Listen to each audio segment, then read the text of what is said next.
Everybody, hello and welcome back to the Big Three. The Big Three, the holiday season is right here among us, as is the continuous cognitive decline of Donald Trump. Big decision swirl for Jasmine Crockett, and it looks like Pete Hegseth's going down, and probably without much of a fight. Everybody, we're so happy to have you. We are gonna jump right in here, like Tiffany, Kenny, how y'all doing? Let me lay my hair down. Well, I'm a little bit more relaxed than usual, so probably won't be on camera. I haven't been on Twitter. Like I've only been on Twitter maybe a few times this week. I haven't even posted like 2 things. So I'm not in fighting mode like usual. So I'm like on a 5 versus a 10, but I have been still keeping up with everything going on, of course. Why wouldn't I? And so, okay, so we got a little chill tiff tonight. We got a laid back tiff today, okay? Tiff tonight, okay? Maryland Tiff, not Brooklyn Tiff. Not Brooklyn Tiff. We getting Maryland Tiff. And Kenny, I know that you had a big day yesterday. You were at the CBC holiday party were you playing Santa Claus, or were you sitting on somebody's lap like Elf on the Shelf? Child, no. So you already know, got a man at home, can't be sitting on nobody's lap, okay? But it was pretty cool. It was fun. We went to the CBC. But y'all said, well, I have to. The price is right. Look, hopefully there was the good thing about it is they did give a lot of local Black businesses an opportunity to sell a lot of their products, and there was a lot of things that they have. I've got a few of their cards, and I'm probably going to buy some things on their websites because we had some really good gear there. And then it was mainly just like an annual fundraiser for CBC members because we're gearing up for the 2026, and it's right around the corner. This is it. This is the end of 2025, y'all. Yeah, this is it. We are gearing up. So everybody out there, thank you guys. We're super excited to have everybody here. And we're gonna jump right into the topic, starting off with the special elections that were held on yesterday. After Bain lost to the Republican challenger, Democrats are excited about this, even though they lost. They made they lost. It was a 9-point loss compared to a 22-point loss when Trump. So it shows, they say, progress. I have a lot to say about this. Before I say anything, I'm gonna open the floor. I can't even fake this, like how I would even say it, because I'm hearing what the pundits are saying. I'm hearing how the media's spinning it. I'm hearing how our content creator colleagues are flexing it. But I have some different opinions. But before I give up my unique and different perspective, I want to hear what you guys have to say. Well, like I said on Twitter, I don't think this was a decisive win. I mean, Trump led by 22 points in 2024. So, I mean, being within not even necessarily the margin of error, but being close in them single digits. I mean, she did her big one. She put her heel in that ass. I mean, just imagine. We're making inroads, so we have to just continue the course. We just need to start investing. We need to make sure that we're putting out our messaging. We need to be able to hammer home at these Republicans. I mean, we just got to keep going. I don't think there's a problem with it. All right. Well, what are we hearing from pundits? Because I stay off. That's what Kenny. What you're saying is what everyone's saying. That's the general, like everyone. That's the message. It's a Democrats lost, but it's still a win. Yeah, I mean, just take it. Just listen to Kamala's words. Yeah, I got a different thought on this. Me too, girl. Let's see what yours is. What? Listen, a loss is a loss is a loss. That's how I look at it, right? She didn't win, right? She didn't win. But I will say it again, a loss is a loss is a loss. Like it's a motherfucking loss, bitch.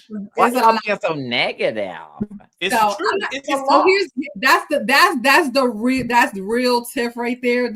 I woke up. I mean, I saw what happened last night. People thought she could possibly win. The polls had them way closer. I mean, if you lived in reality, you understood that didn't. I knew that she didn't have a chance in hell. This district is one of the most gerrymandered districts in the country on purpose. It's built like this to allow for this. Now, was there, to your point, Kenny, was there some gains and inroads made? Absolutely. In the county where Nashville is, she gained 20 more percent than what Kamala Harris did in 2024. I mean, every county she made gains in, which was excellent. I mean, that is what I see it as progress. And it just shows that there needs to be some investment made back into Tennessee, because at one point, Tennessee was not a red state. It was more of a purple state. And Al Gore, that was his Al Gore. He lost his own state, which was stupid. But it wasn't like it is now. So I think that for a long time, especially in the urban areas in Tennessee, there hasn't been that type of investment. And I think this showed that Nashville should be a place, because it is a bit more progressive.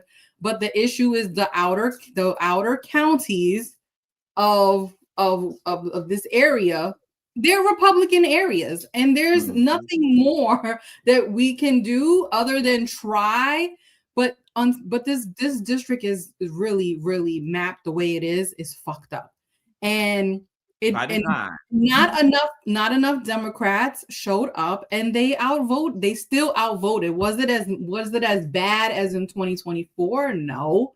But it wasn't great either. She still lost by 8. It was like 16,000 votes. Had it been under 5 and under, I would have been in a better. I would have been more in line with all the positivity and the positive talk. But no, I don't like this narrative of, we lost but we won. I don't like that. I don't really like that narrative. It's stupid to me in many ways, because bitch, you lost. We lost. Okay, let's stop. So Contessa, no, she's not saying it's still a good thing. She's saying that a loss is a loss is a loss.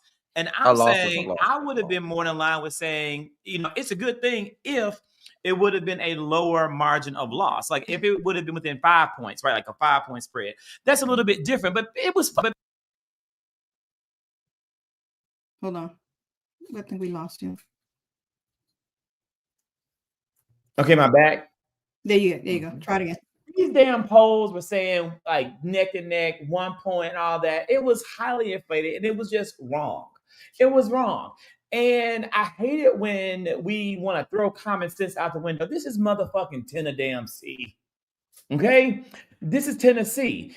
And the gerrymander actually would have benefited and kind of helped Democrats. It could have, because they took they had 2 blue reliable seats, Memphis and Metro Memphis, Metro Nashville, but they divided and diluted Metro Nashville because it's been reddening over time to pretty much end that. And it did work. It could have not worked, but I want to also emphasize common sense. The woman literally is on tape saying that she hates country music and she hates living in Nashville. My mom told me that, and I laughed my ass off. No, I did not know that. There's no fucking planet that I live in where you can sit up and say, I hate fucking Atlanta and I hate hip hop, and you think I'm gonna fucking ever embrace you. It's not gonna happen. So I understand the people in Nashville who sat it out, who said, no, I'm not supporting her. I agree, Tiff, we need more of an investment in every race in these places, especially now when this was an easy place to invest. But we also need to really make sure that the candidate gets in front is the candidate who has a chance to win. And I don't see anyone who's saying that they hate the city they're trying to represent as being viable. Yeah, I think there's 2 schools of thought that I've seen on social media, right? There's the people that are saying, well, if she could have won if she was more centrist. I don't even agree with that. Right. I agree with no. that.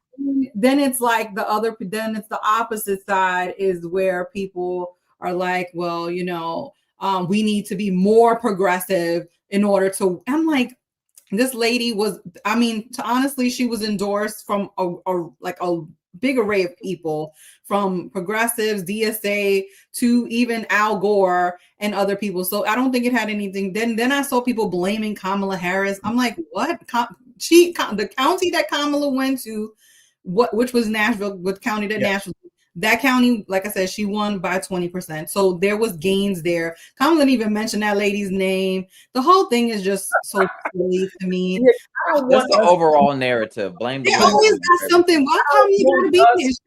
Make up lies and bullshit. I don't want us to be like them. Let's just tell the damn truth, tell it flat, and get the job done. I don't want us to become spin doctors to make people feel better. And I want people to be realistic from the beginning of the process. I think. I don't think anybody had really high hopes that she was going to win. I think the main thing is just we wanted to see like how Kenny, much I of a was in dent group can we chats with make some of into our a Republican chorus. stronghold. They That's the believe whole in it. thing.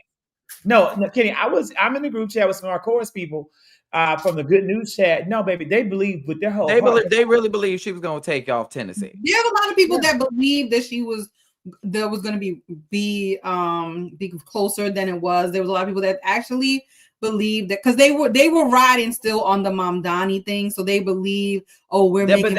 But this is Tennessee. This is not damn New York. What the hell are they talking about? People do not live in reality. So D is Advocacy Arena. So D and I have a podcast that we talk about stuff, and D has been telling me for months about Afton. She's been telling me that this is going to be a really good race, and she never said, oh, we're going to win. She knew that it was going to be closer than 22 points, right? What ended up happening, I think Dee's right. She said in the comments, she ran a good race. She tried. And I hope she runs again. Like she has some momentum, but she might have to clean up a few things. Like maybe start thinking about liking country music a little. Just play a little Cowboy Carter. You'll be fine, sis. You can't fake that funk though. Like you can't fake it. Like and I don't know her, never met her, have no intentions of probably doing that. But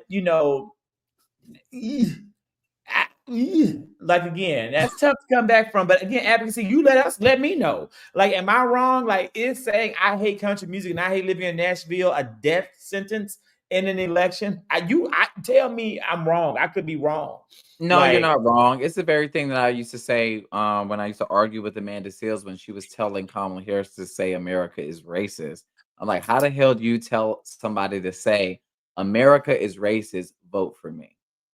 And then ask America to vote for me. You just told them that they're racist. This is the dumbest child. We got some people that are so smart they're stupid, and that's what's going on.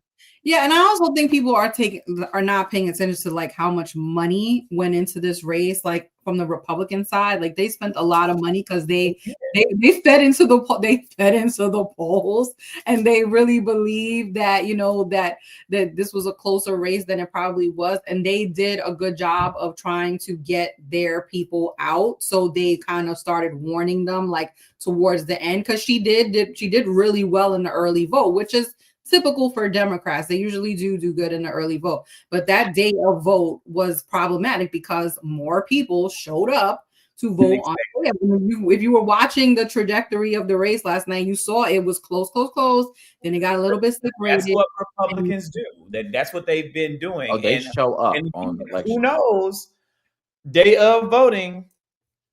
Starlink, I'm just saying, I'm questioning the day of voting process a lot more now than I ever have, but we'll see. Now, this is something people are talking about. Jasmine Crockett entering into the race for Senate in the state of Texas. I think that this is a race. I think that it's been decided. I think she has decided what she's going to do. Jasmine said pre-Thanksgiving she was going to make the decision whether or not she was going to run. I'm assuming she has come to that conclusion and will be sharing it with the world soon enough.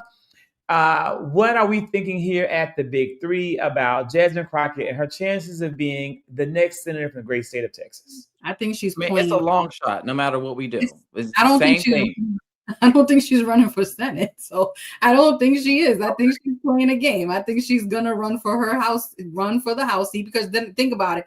The way that the map is set up, she has to run against Vesey if that's the case. So Jasmine has a decision to make. Do I run against Vesey or do I run for Senate? So she's gonna make an announcement. The question is, what is the announcement? Is she going to run against her fellow CBC member? Or is she going to run for this Senate that now has multiple people in it and decide what she wants to do? So I don't really know what she's going to do, but I have a feeling she's going to stay in the House. That's just my feeling on it.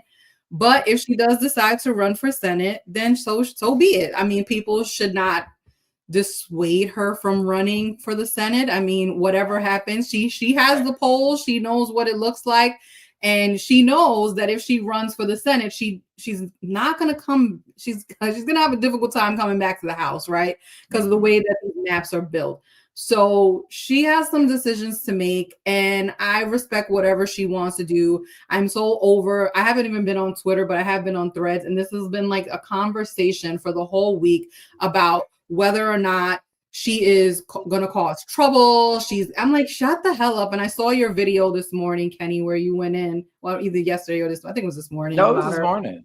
It was this morning. I went to that, and I'm just like, you know what? I'm with you. Like, let her do what she wants to do. Every fucking white man can run whenever they want, but now it's a problem when Jasmine wants to run. And yes, it's Texas, and we know it's racist, and we know that they don't like black people. But guess what? Colin already is black and half black. She's black.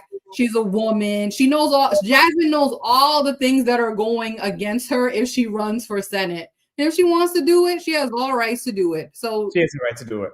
But, I want to here's something that people don't know upon the fact is that Texas has more black people than any other state in the United States of America. Now, it isn't the most black people per voting population. That's Mississippi, where over 40% of the residents are black. So in terms of the actual per population, Mississippi has the most. But in terms of actual black bodies, it's Texas, but it doesn't have the same impact per population. So just an interesting Texas fact. Well, here's the thing. So I'm glad you brought that up. I wound up cutting that part of my video because I'm like, I don't want to drag it too long. So it's 4 million black people who live in Texas. 3 million of those people are actually eligible to voters, but only 1.2 or 1.9, 45%. No, it was 57% of black people actually showed up in the 2024 election. So we're dealing with nearly a 40% of people who literally sat their ass at home. I believe Jasmine has a unique ability of reaching out to apathetic voters, or people who don't believe in the system, or who believe that they don't see themselves when they're looking at governing and looking at representatives and representation. I think Jasmine has the ability of pulling that and getting them niggas off the couch. I truly believe that. As far as people telling her not to run, I think what's going on is just nothing but misogyny and misogynoir. Because again, Beto ran for office like a million times and a million times lost. And nobody ever told him not to run again. But yet Jasmine is just inquiring, thinking about, and all of a sudden they're coming up with all these excuses on why she shouldn't. But these same people will sit here and say, oh, we believe in open primaries as long as the numbers are in favor of the white candidate. But I remember back in 2024, these same people were screaming at the top of their lungs saying, oh, we didn't have a primary. Kamala Harris was just inserted. We should have had a primary and had a contested convention. But all of a sudden, when we have time for an open primary, where it's time to really start molding these candidates, because when you have a real primary where you're actually being challenged, it's only going to help mold you into a better candidate to either make you more progressive, make you more astute, make you more relatable. It makes you more tried and true. So why not allow anybody to run? The water's warm. Let her run. Whether she wins or loses, it's her race to win or lose. And it's a primary. She's going to probably win the primary, but it's about, can she win the general, and what are the consequences at stake if she loses? Here's the situation. We don't have someone's going to lose it, granted, right? But I'm going to be honest with you. Yeah, someone's going to lose it. I don't want Jasmine Crockett to run for Senate. I don't like losers. I think losing is a big political misstep. And everybody can be Abraham Lincoln or John Ossoff. You run 3 times, you lose, and then you ultimately win. And I have to say, when thinking about this, Marjorie Taylor Greene probably feels the same way that I do. Marjorie Taylor Greene, I think, was afraid. A part of what went into her decision to step down was the fear of losing her seat to the Republican challenger, knowing what Trump was going to put behind it and the money that was going to go into her district to unseat her. And once you're a loser, you are a loser. No, you're not. How you're treated in politics, how the world, even how your view changes. It may not change, Kenny, for you, like how you see that person, but I'm telling you about public perception and how people see them. And I've seen very strong leaders and candidates like Stacey Abrams become completely diminished by the loss, their public reputation be completely diminished by the loss. So I don't want to see any great politician, like specifically a Jasmine Crockett, run for a seat that they aren't going to win, or where it's so stacked against them that they wouldn't win. I want to see a winner keep winning and keep ascending up to get to the highest level. And if you're going to lose for the big seat. Don't lose for something small when you already have a great place and a great position to continue to grow and continue to expand your sphere of influence. I do believe that ultimately Texas will flip. And I believe that Jasmine Crockett could very well be a senator from the great state of Texas. She could follow along in the legendary footsteps of people like Barbara Jordan. She can continue to blaze a trail. But I think right now is the time to do that. And it's premature, and jumping out there too soon could very well damage a very bright political career. Which is why Tallarico can run and lose. He gonna lose. I'm not. Fuck Tallarico and Colin already don't have. He has a bright future because he's white. Who said that? Well, I'm just saying, you brought up. Crockett has a bright future. James Tallarico in Zachary's eyes is already a motherfucking loser. I'm not a fan of that man. I'm sorry to that man, but I'm not a fan of no James Tallarico. And there's a lot of people who love him. You know, they swear by him. He's got a stand base apparently. You say one thing. He has a whole criticism. I'm talking about me. Me. I don't think that a Democrat's going to win that seat, unfortunately. I think that Texas is not trending in the direction, like even on this year's election night when Democrats had wins across the board, they didn't have wins in Texas. It didn't work there. Things didn't go in the favor of Democrats. If we couldn't pick up and win in 2025, we won everywhere else, Mississippi, Georgia. We're not going to get this probably in 2026 when more money and more focus is there. So I think Jasmine's time is coming for much bigger things, but don't jump the gun. That's when you get shot. So here's my question. So on that side, on the Republican side, you have some crazy ass candidates, John Cornyn, and you have Ken Paxton with his dead eye. So if Ken Paxton wins that primary against John Cornyn, that race is a whole lot different than John Cornyn winning going against a Jasmine. I just don't think that she can win that bout. Ken Paxton got a whole bunch of issues, and you're living on a prayer, and you're like, damn, now you have a whole different kind of thing, because people will start believing that she can win that race because that man is a psycho. So there's a lot happening here, and I understand, like, I read the different perspectives from people in Texas. You know, some people want her to run, some people want they like Colin Allred. They thought that he did a good job in the last election. I have issues with him. The James Tallarico dude does not move me in any kind of way, but I don't live in Texas. He's just the great white hope to me that people have put out there, that they think that he is going to, you know, he's a Christian and all this other stuff, that he is going to be the person to save Texas. But I think, to your point, Zach, Jasmine has a bright future. And I think that for me, preferably, I would like to see her stay in the House, because I think she actually could do really well in the House in terms of going into leadership. And she's actually really strong, like an AOC, in committee, and she can get the attention. Not everybody that's in the House should have to go to the Senate. So I look at it two ways. I like her. I want her to be successful, but I think that she's better suited to be in the House, because the Senate is boring. Like, there's no action, and Jasmine is an action kind of girl. She wants to be in front of the camera. She wants to be talking shit. That's not what the Senate is about. So I just don't see that as a good fit for her politically. Overall, I just feel like she's better suited to be in the House, and some people are just that better suited to be in the House. And it varies. I mean, it really varies on like what you're going to be sitting on. Because when Kamala Harris was from the Senate, and she hated it. She hated it. In her book, she hated it, but still, she still made her own. It's a horrible job. Okay, it's a horrible job, but you got to make it for what it is. The situation is, I don't believe or set limitations on what I think somebody should or should not run for. I don't believe in that. And the reason why I did my videos, because for some odd reason, people keep setting limitations on what we can or cannot aspire to do. I refuse to accept limits. I'm sorry. My ass is alpha, but I'm still in my damn wicked. Okay, I'm refusing to accept limits at all. I'm not going to set look, if I accepted the limits that people set on me, I would have never made it to the White House. I would have never been able to interview these congressional members. We would have never had the minority leader on our show. I'm not accepting any type of limits on me or anybody else.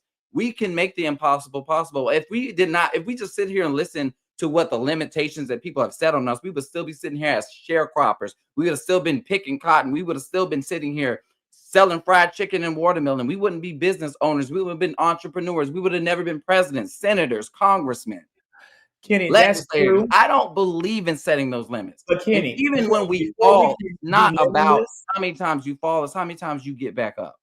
Because we've lost a lot of fights in the civil rights. Limitless and fly, that fight and won. We got to get black voters to come out and vote. Like we're not. We have to inspire. But when we sit here and speak from this defeatist attitude saying, oh, we're never going to win, we ain't going to win because words have power.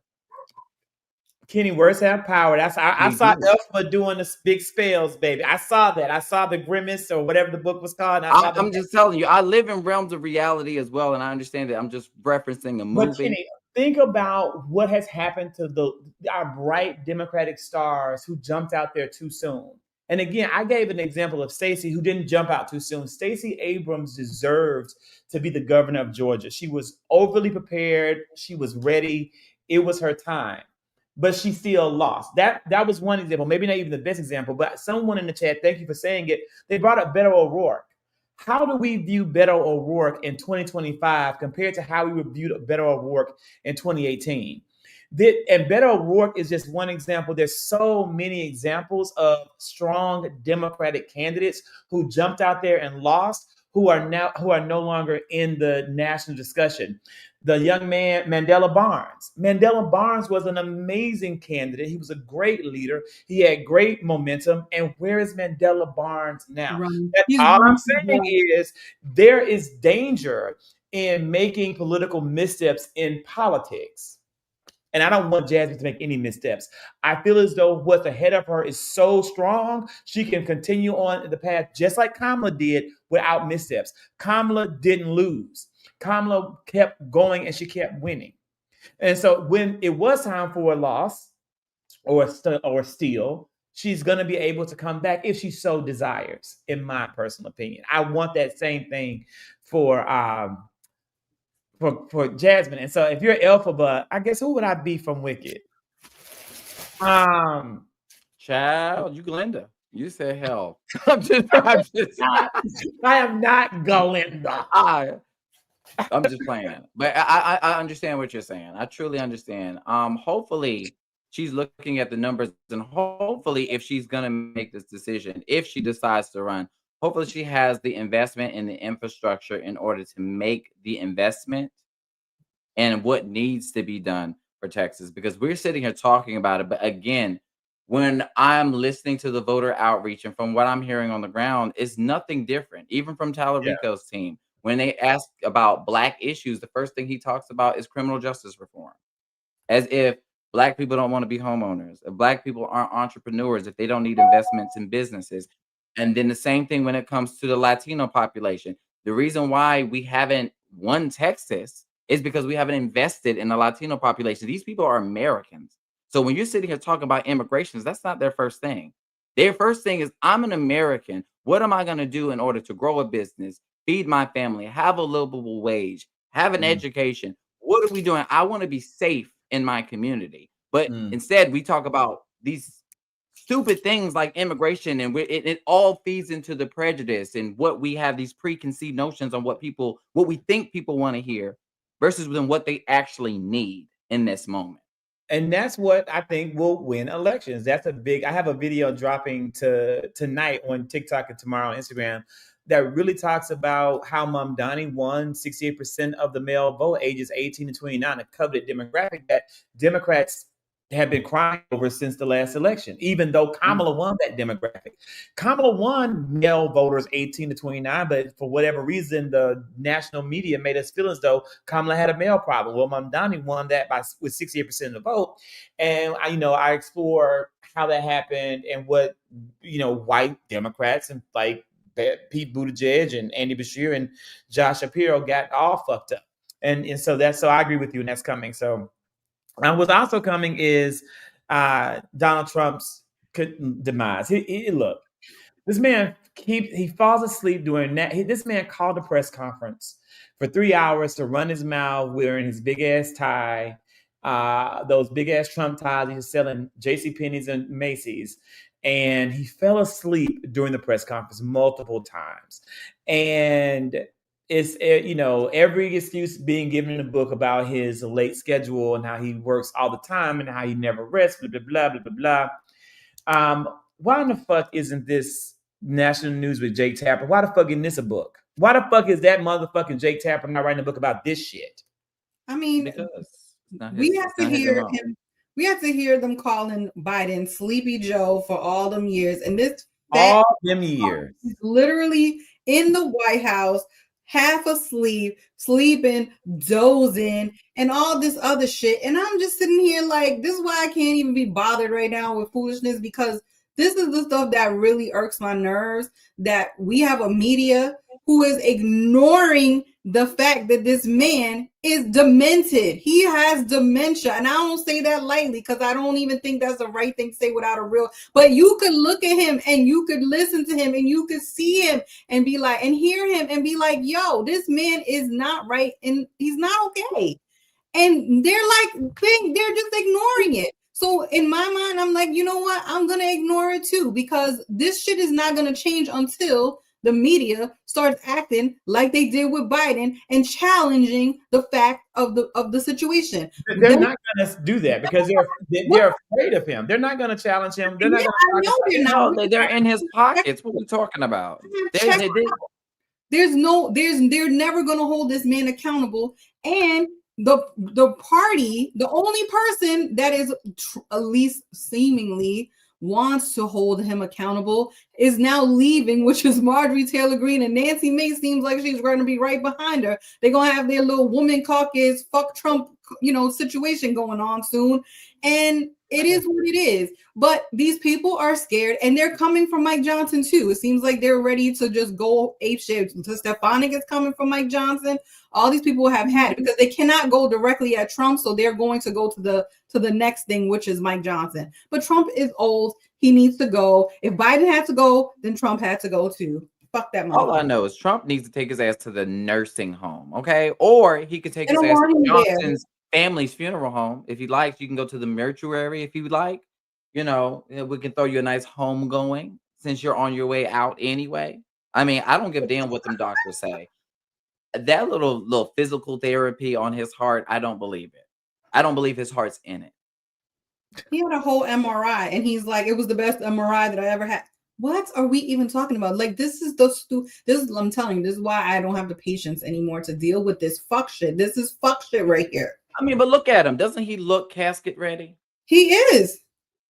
His skin is terrible. His hair is terrible. He just needs to just croak and call it a day. Looking like an old leather couch.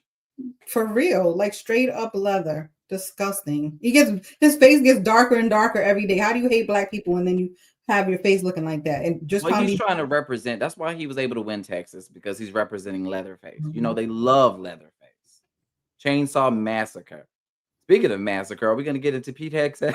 Look at his neck, though. Look at his pussy neck. Look at that neck. That's a whole pussy right there. No hole. On that red tie. And that, well, that is Pete is next. I had scrolled earlier too. Talking about Kenny, like you do, great segue. Speaking of a massacre, Pete Hegseth.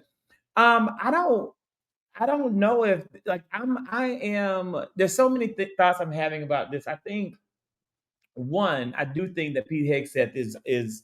It would be a true blue political miracle if this man is able to continue on past May of 2026.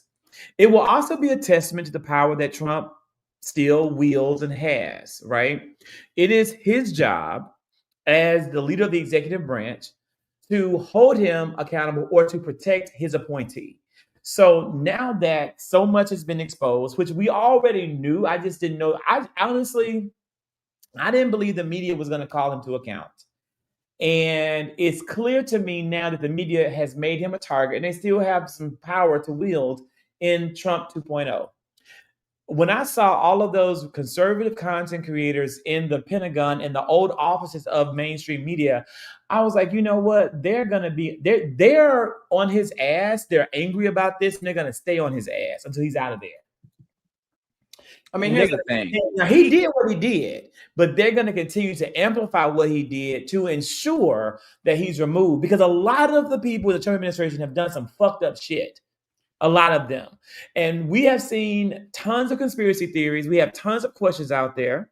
Again, we saw Luigi Mangione. We have seen this man from the moment he allegedly killed the CEO of the United Healthcare Corporation. We have seen him continuously. We have not seen hide nor hair of the alleged Donald Trump assassin and his backstory and all the things that go along with that. And we are not seeing anything about Tyler Robinson since he assassinated, allegedly, Charlie Kirk. But yet we saw Luigi Mangione. So there's a lot of odd conspiracy theories out there with this Trump 2.0 administration. But the media is ignoring all of it, letting it go. But the fact they're not letting this go tells me Pete Hegseth is in big shit. And I'm in big trouble. But we've been like, there's been like Reese Colbert has been sounding the alarm since September about Pete Hegseth. And he has this rap sheet. I mean, alleged sexual assaulter. He is a known alcoholic, so maybe he can blame that on why he said he didn't see the people in the water, because he's got that tunnel vision, the drunk goggle eyes. You know what I'm saying? His ass didn't see shit. And if he really wants to get a good spin on this, he could also say, hey, I'm going to check myself into the Betty Ford Clinic because I was drinking. I didn't know what was going on. Then he's going to throw poor bad Bradley under the bus, saying, well, it's based off of, like the chain of command. I'm like, wait a minute now. You're the one who told him, two strikes, you're out. You know what I'm saying? Pop, pow. I don't know what's going on, but hey. And there's no evidence. I mean, we haven't seen any evidence of these people smuggling anything to our country. So what's really going on? What's really going on is they're playing Battleship, and they've decided that they are just going to pow all these people in the ocean. And next thing you know, they're gonna use that to say they're trying to stage an invasion of Venezuela to take out Maduro. This is where we are, guys. This is insanity in so many ways. Republicans are sounding the alarm on this shit because once again, they are scared of Donald Trump. But at some point, Democrats, I've seen more and more come out saying this is bullshit, especially my Senator Van Hollen. But I need Democrats in Congress to get a little bit louder about what is going on over there in the Caribbean and in South America, because it is bad and we cannot afford literally to go to a war with Venezuela. And we know that this all comes down to oil. Let's be real. It is going to be Iraq 2.0, 3.0, I think we're at now. It's very similar to this. And it is horrible. It is horrible what they're even suggesting is horrible. But why are Republicans so quiet? I'm tired of people blaming Democrats for everything. When are y'all going to start blaming Republicans for not speaking the fuck up about this shit? This is horrible. Remember, these same people were upset with us talking about, oh, you guys, they said that the Democrat was the party of war. And, remember when they said Hillary, the hawk, Donald, the dove? Yes. But this man literally he renamed the Department of Defense the Department of War. That's number one. And then two, these same Republicans were talking shit about all this money that we were investing in. We had no troops on the ground at all in Ukraine. They were complaining about us giving weapons to Ukraine, but yet they ain't saying shit about what Trump wants to do.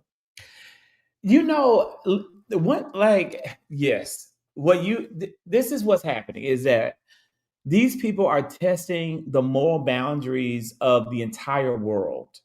So Russia taking over the sovereign nation, parts of the sovereign nation of Ukraine was a test, and the world failed the test.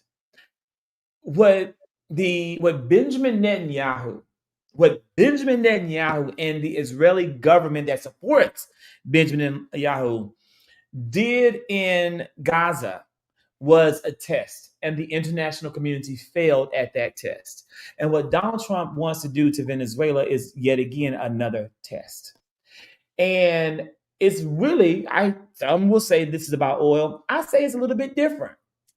I say that what Donald Trump is doing with Venezuela isn't about oil, but it's really about us and what he will do to us. Because if the world allows this man to invade Venezuela and attack this nation without just cause, and look the other way, you know damn well they're going to look the other way when they start killing innocent Americans without just cause. They're going to look the other way when they deny us the right to have a free and fair election in 2026 or 2028. No one is going to come and help us. No one is going to come to save us because we didn't save ourselves in 2024. That is what I am seeing. That is what I see in the future. That these are all continuous tests that stretch the limit and normalize the fascism that we're living under, and we're accepting more and more every single day.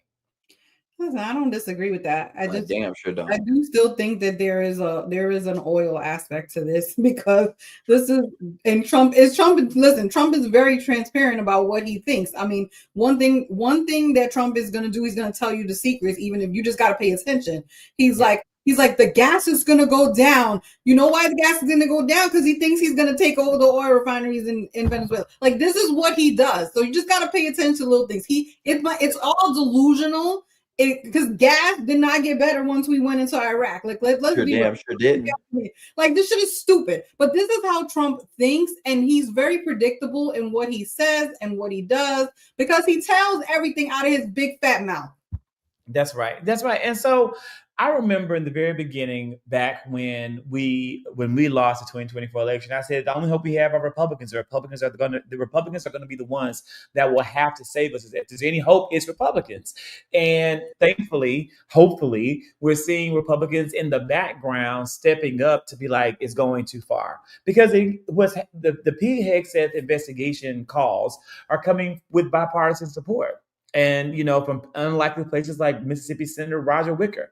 So hopefully the Republicans will continue to grow and advance and fight for democracy. I'll never expect Republicans to fight for me as a Black man who's a member of the LGBTQ+ community. They're not one fucking Republican. And 90% of Democrats, I don't ever expect to fight for me. I don't ever expect it. Did you hear me? I don't even expect 90% of Democrats to fight for me. Okay. I swear to God, I genuinely don't. I'm not disappointed when Gavin Newsom invites Steve Bannon and the deceased Charlie Kirk on his podcast. That didn't disappoint me because I fucking know who you are. Just because you're a Democrat doesn't mean that you're not racist. Just because you're a Democrat doesn't mean you're not homophobic or transphobic or any other fucking shit that's out there. So that didn't disappoint me. The shit that Josh Shapiro said about Kamala, that's not disappointing me. The things that it does, because I don't expect that. But I do expect every American to fight for democracy. If nothing fucking else, defend the Constitution. If nothing fucking else, defend the Constitution. So I'm happy to see Roger Wicker and other people step up and hold Pete Hegseth accountable for possible war crimes. And I think that, I think maybe it's coming. That's the bulk of the show. I think, guys, here's why I was late, because I was late. I usually am not late. I was waiting on my DoorDash order because today couldn't leave the house. I, have a State of the People production meeting every Wednesday before our show. So you guys know I don't believe in getting food delivered, right? I don't do that. So I tried to DoorDash a damn hamburger. The motherfucking DoorDash put the fucking food on somebody else's damn step. Like, I was looking out of the window and saw this happen. Texted them and said, "Bring me my food." No. And they were like, "No, it's I delivered it." And no response back. I'm not going to my neighbor's house and getting the food. I'm not going to do that. So just damn the damn food. Okay. Damn the damn food. So now I'm going to have to go to Burger King and get a burger, which is not the burger I wanted, but it's the only damn burger I can get. I mean, hey, enjoy your burger, but I have one question, because I didn't actually bring this up as a topic, but because people have been asking me to say something about this. And I just be like, I don't believe in punching down in this moment. And you did an excellent video breaking it down, Zach. What's everyone's thoughts on what's going on in Dearborn, Michigan? with these ICE raids. That's a good point. Listen, and not just Dearborn, but now also in the Twin Cities of Minnesota. Let's just put it out there. Let's just put it out there. Our friend, I call her a friend. I hope she loves me still. Tabitha speaks, but shit, Tabitha, you might say something that pissed Tabitha off, and Tabitha gonna block your ass out of nowhere, like she did EBA. Like Elizabeth Booker Houston was distraught. She was like, I can't believe she blocked me. Because people will block you and you don't know you're blocked. For whatever reason, Tabitha Speaks blocked Elizabeth. I'm like, bitch, baby, please, Tabitha, Lord, let me stay in your good graces. And honey, please, just give me mercy, because I love this woman in real life. But she made a video today that gave us clips of the Somali leaders in the Twin Cities saying we're voting for Trump. They supported Trump. They campaigned for Trump. So it wasn't isolated to Dearborn. I am so disappointed in the Dearborn elders. Those motherfuckers knew what happened after September the 11th. I'll never forget how people treated Muslim Americans after September the 11th, and the level of Islamophobia and just pure fucking hatred that they were subjected to across the board from their fellow Americans, as well as the mainstream media, as well as motherfucking cinematic feats in Hollywood. Whole fucking TV shows like, I like the damn show. What was the show with Claire Danes? I love that show. Oh, I don't know, child. I don't be watching. Claire Danes was playing the lady who had the, what's the name of the show? It was on Showtime. No, I was not a Showtime. Was it Homeland? I think the name of the show was Homeland. Anyway, whole entire movies, everything was all about making the Muslim the enemy of America. All of that. The propaganda. And the fact that people lived through that, the fact that people carried those scars with them, because I don't see how they couldn't have. To think that they could come back in 2024 and have the love of these Republicans, the same people that persecuted them, and not have taught their children about what that was like, to me says a lot about those elders. So the Arab elders in Deerwood failed their young people in their communities, because those young kids, they think that they are truly white adjacent enough to where they can vote for what they want to vote for instead of voting their fucking safety and interests, like we know we have to fucking do. So, Kenny, all I have to say, you finna goddamn get what you voted for. I mean, hell, I'm not doing shit else about it. Ain't gonna be no motherfucking more videos. I'm making videos attacking ICE, but not finna fucking make videos attacking ICE in Dearborn and goddamn Twin Cities. Fuck them. Get them up. They gotta go. For people who want to know what my opinion is before I let Tiffany go, look, like you said, same sentiment. You get what you voted for, but I don't believe in punching down. I do know that seeing mutilated bodies of children and innocent Palestinian civilians can radicalize anybody. That's the main reason why I made sure that I didn't look at the images. I don't have to see the images to know that it exists. However, seeing those images made people think and act irrationally, unfortunately. So a lot of people they weren't thinking from a perspective of harm reduction. They weren't thinking of a perspective of, oh, what do I need to do in order to, utilize my vote that's going to be in the best interest to the Palestinian civilians in Gaza. So a lot of them were just operating off of anger. And a lot of it was rooted in anti-Blackness. Because remember, these same people told us we're not welcome in their communities if we vote for Kamala Harris. These same people, whatever you do, innocent Black people, these same people decided, hey, in Michigan, which was never reported other than by me, of a holiday party back in 2023 that they bombarded and wind up attacking a Black activist and hospitalizing her. They sure did. All of these things were happening, and the bulk of the anger and the people who were being, reciprocates of that anger and being the victim of that anger were Black women. So when Kamala Harris became the top of the ticket, of course they were going to attack her. Of course. Because they understood that Kamala Harris, for some odd reason, she brought back the excitement back into the party, because everybody was on a downturn when Biden was at the top of the ticket. Everybody was concerned about, would he be able to continue on with the election? She was able to bring back the momentum and the dollars and change the narrative. And she was willing to meet with a lot of Arab leaders and try to meet them somewhere in the middle. But unfortunately, they didn't want to hear it. A lot of the times, even with meeting with the uncommitted movement, that same day they decided, hey, let's go ahead and protest. The same damn day they came out and attacked her, flipped the script. So I'm not going to allow them to rewrite the history of what happened. And I'm not going to sit here and say that, I'm wishing bad on you. Absolutely not. What's happening with ICE and what they're doing is deplorable and should be called out, full stop. But however, I cannot stand in solidarity with the people who is willing to stab me and say that they're willing to vote for Satan and not vote for harm reduction. I'm not going to do that. There needs to be some sort of reconciliation for us to come together for a common goal and purpose. And y'all have to unpack that anti-blackness, because when we advocated for you and told you what would happen, you didn't want to listen. They have to learn they have to understand. This is the damn problem. Is that in your native land, you're white. But in this motherfucking country, baby, you're fucking black.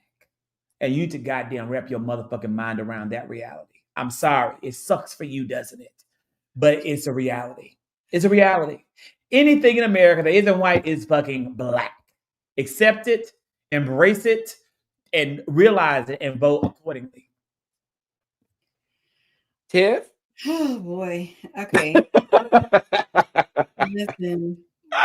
Decide. Prior to 9/11, a lot of Muslims voted Republican, and many shifted to vote for Barack Obama, obviously after 2000 and 2008 and 2012, because they knew the bigotry and the racism that all came with it, and they went and decided that they were going to shift back to voting Republican. And in this election, but the thing is, what did y'all not understand about 1.0 when that man put a Muslim ban on y'all? Did y'all think that this was going to be, did you think this was going to be like some kind of different, that this man wasn't going to treat y'all like shit? Because he already done. But they did. They courted the favor of Trump by saying, we want Trump. They thought that their vote for Trump was endear him to them. That's what they thought. But my question is, what the fuck was y'all thinking? So I really gonna be honest with y'all. I don't feel sorry for them. I really don't. Because I don't even feel sorry for some of my Latino folks, especially the Cubans, who are the same stupid motherfuckers who did the same stupid shit. This is they thought that they were going to be the exempt ones from this situation. But no, y'all have just put everyone else at risk because of your stupidity. And I just can't feel sorry for you as a group of people when you decided that your selfishness was more important. And yes, I get it. You were upset. You're Palestinian. I understand. You didn't have to vote at all. You could have sat the fuck down and didn't have to go vote for Donald Trump. You had options.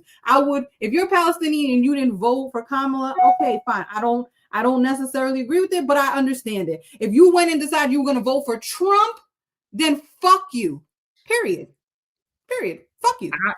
Even that. Listen, I'm sorry. I'm even if you're like because if Trump, they had stayed at home, it would have been more what worse. He was going to do to the Gaza Strip. They're still, it's going to be the golden house. I understand, but I'm just saying, if you really truly were even like. We always say we want people to vote, right? And if you said, okay, well, I'm just going to waste my vote and I'm going to go vote for Jill Stein because, Jill Stein, she's this, that, and the other. Whatever, fuck you. I don't care about you. But why would you go and vote for the man who he won the majority of votes in the Dearborn? No, and that's the part that I just don't understand. Like, you chose, I would sit my ass home. If I didn't like Kamala Harris, okay, fine. I'm going to sit home. I'm going to vote for Jill Stein, or I'm going to go vote for Trump. Why the fuck would you go vote for Donald Trump knowing he hates your ass? Like, that's just crazy to me. Because they hated the black woman more. And this is the other thing that's just like, the thing that frustrates me more about the whole conversation is that black people have never had the privilege to sit out an election. We've never had the privilege to sit here and vote for somebody. Every time we vote is for harm reduction. It's very less likely for us to get any of any a piece of any fucking thing. It's We're you're gonna get less and less in the years to come because of 2024. Don't make a mistake. Don't forget that. Black people realize we are going to get the least, less than we've ever gotten in my lifetime in the years to come, the decades to come, more than likely because of the 2024 election. Because when the Supreme Court completely abolishes Section 2 of the Voting Rights Act and completely kills this, we will have no more leverage as a bloc. We gave that shit away to all of it, and we have to live with the consequences of these elections. We have to. So with that being said, I am hungry. I have got to eat. I'm about to die. Get to Burger King. I want to ask everyone to do me. It's gonna be Burger King. I had ordered this great burger from a great restaurant. I was like, and it was nothing but the big ass burger. I didn't even order no sides. I just wanted the burger. It ain't happening. I might get the damn SpongeBob burger out that hole to see what that's giving. So I do want to say, what happened, Kenny? Get you a Krabby Patty. It's fine. Yeah, and because they have that. That Burger King now has the SpongeBob meal. McDonald's has the Grinch meal. Burger King has the SpongeBob meal. So I would like for people. So for those watching, I know that we are getting ready. We want to be able to communicate. Like if we're not having a show or something happens, we want to be able to let you know. So we'll, I guess, post it. But I guess we're going to continue, guys, until what? Right to the week of Christmas. Yeah. And so we're going to be here, and then right up until Christmas, then we'll take our break, I guess, right at the holiday, because Wednesday, Christmas and New Year's are both on Thursday. So that's Christmas Eve and New Year's Eve. So we'll be taking out those 2 weeks, but then we'll be back. So we'll be here up until then, everybody. We'll see you guys soon. Thanks for joining. Bye, y'all.